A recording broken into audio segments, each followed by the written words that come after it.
Assalamualaikum warahmatullahi wabarakatuh. Hai teman-teman, silahkan like, komen, share, dan subscribe. Mari kita lanjutkan. Materi selanjutnya adalah tentang transmisi data, masih di bagian jaringan komputer dan internet. Transmisi data adalah proses penting pada jaringan komputer dan internet. Ketika kita mengirimkan email atau mengakses situs web dan kita mendapatkan informasi, maka terjadi transmisi data. Transmisi data adalah proses berbagi atau bertukar data antara dua objek, alat, atau sistem.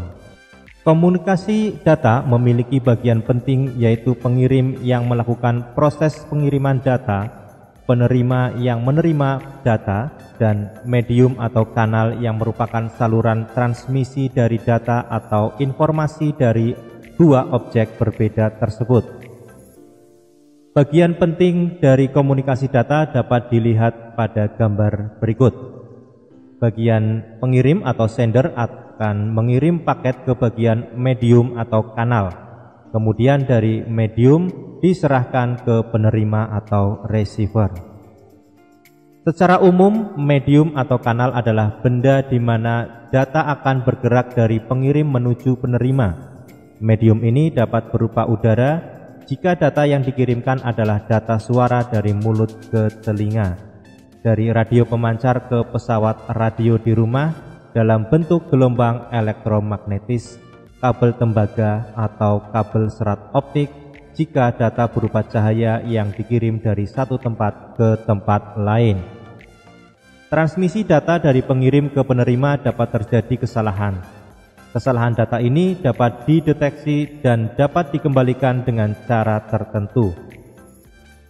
Transmisi data pada jaringan komputer dan internet biasanya tidak dikirim dalam ukuran yang besar karena akan terkendala oleh kemampuan medium dan untuk kepentingan keandalan pengiriman.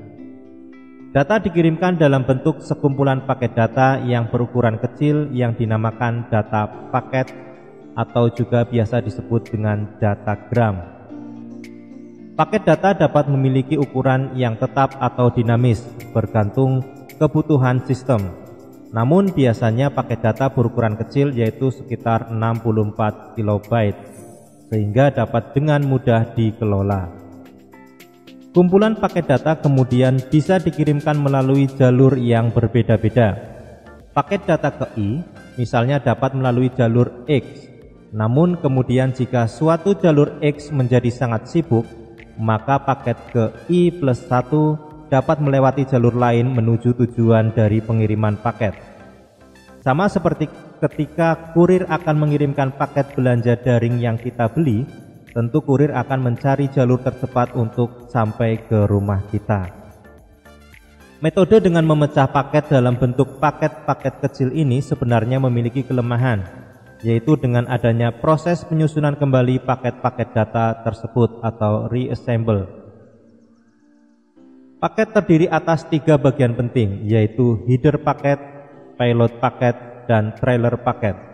Header paket adalah alamat paket ketika suatu paket akan dikirimkan ke tujuan tertentu. Payload paket adalah paket data yang sebenarnya yang berisi informasi yang ditransmisikan dari sumber ke tujuan. Sedangkan trailer paket berisi informasi penutup dari suatu paket data yang menandakan paket berakhir. Trailer paket dapat berisi protokol untuk pengecekan terjadinya pengiriman data. Untuk setiap paket, paket header berisi yang pertama alamat IP pengirim, alamat IP penerima atau tujuan, urutan paket yang digunakan untuk penyusunan kembali paket saat sampai di tujuan, ukuran paket yang digunakan untuk menentukan apakah paket utuh ketika sampai di node, termasuk juga informasi banyaknya paket yang ditransmisikan.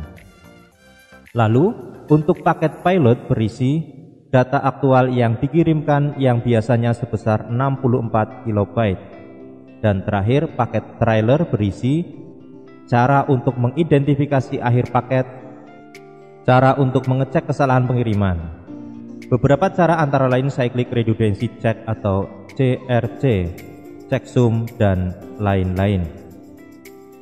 Switching paket adalah salah satu cara transmisi paket data yang paling banyak digunakan, di mana data akan dipecah ke dalam beberapa paket data dan dikirimkan secara independen dari titik awal ke titik tujuan.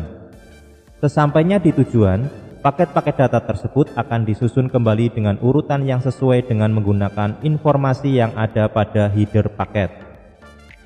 Pada setiap tahapan pengiriman data akan sampai pada node yang berisi router, yang akan melanjutkan proses pengiriman ke tujuan. Sebagai contoh, misalnya kalian sedang mengirimkan sebuah surel yang berisi foto kalian dari laptop kalian ke ponsel milik teman kalian. Surel dan foto tersebut akan dipecah dalam beberapa paket data sebelum dikirimkan.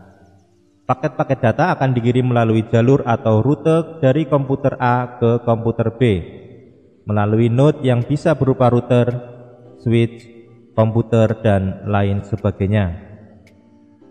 Ketika sebuah paket data dikirimkan dan mencapai suatu node tertentu, node akan mengirimkan paket tersebut sesuai dengan paket header yang ada pada paket tersebut.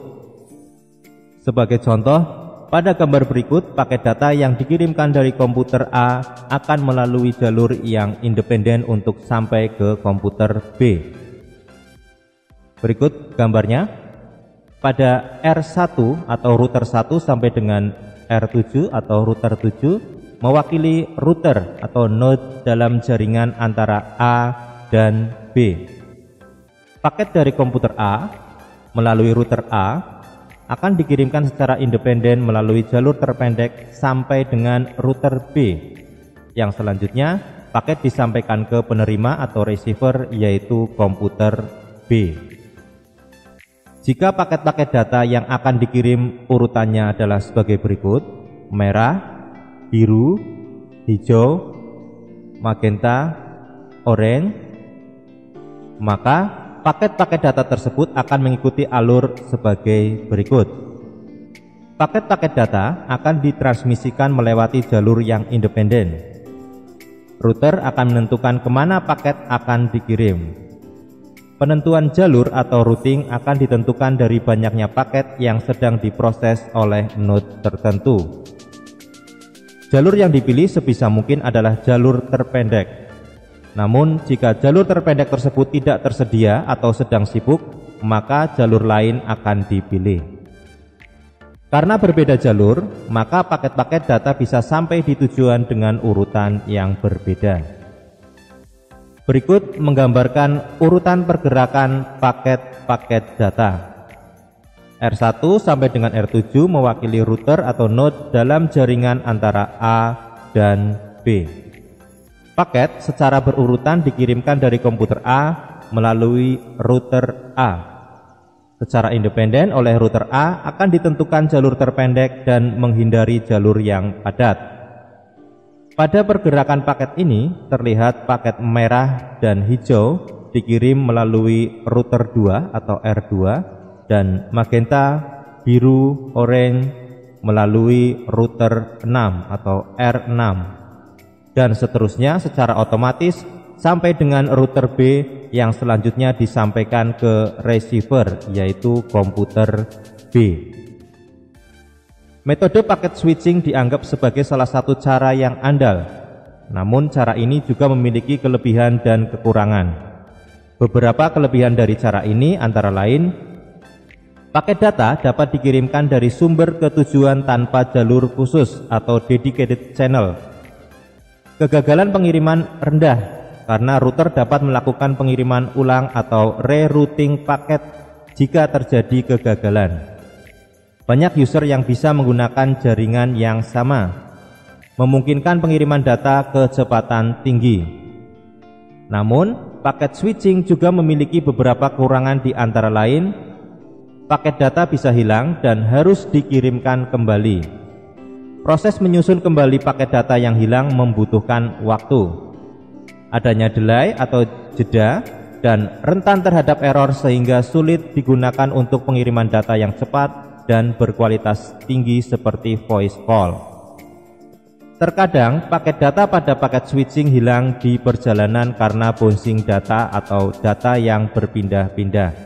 di antara router dan akhirnya tidak sampai di tujuan atau penerima data. Proses pengiriman akan berhenti yang dapat menyebabkan jaringan terhenti karena meningkatnya paket yang hilang. Untuk mengatasi hal itu, muncul teknik yang disebut dengan metode hopping. Hop number atau penghitung hop atau time to live atau TTL akan diberikan pada header pada setiap paket data, dan penghitung ini akan dikurangi 1 setiap kali paket data meninggalkan router. Awalnya paket data diberi penghitung hop maksimum. Jika penghitung hop sudah 0 dan paket data tidak sampai pada tujuannya, maka paket data tersebut dihapus dari router berikutnya. Paket yang hilang ditandai oleh komputer penerima dan permintaan untuk pengiriman ulang paket data diciptakan. Demikian tadi materi transmisi data pada bagian jaringan komputer dan internet. Terima kasih, semoga bermanfaat. Selamat belajar dan tetap semangat.